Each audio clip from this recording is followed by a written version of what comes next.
అయితే మనం చూసుకుంటే ఇప్పుడు నాగ చైతన్య కాబోయే సతీమణి తెలుగమ్మాయి నట. అయితే ఎకనామిక్స్ సబ్జెక్టులో శోభితకు ఇష్టం. ఇంటర్ అయ్యాక చదువు కోసం ముంబై వెళ్ళింది.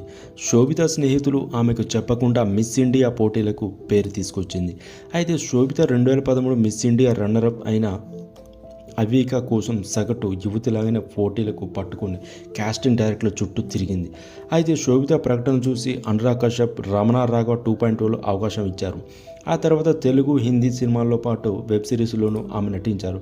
అయితే ఎన్ని సినిమాలు చేసినా గూఢచారి శోభితకు ఎంతో ప్రత్యేకమాట. ఆ సినిమా చూసిన వాళ్ళంతా ఎంతో సంతోషించారు.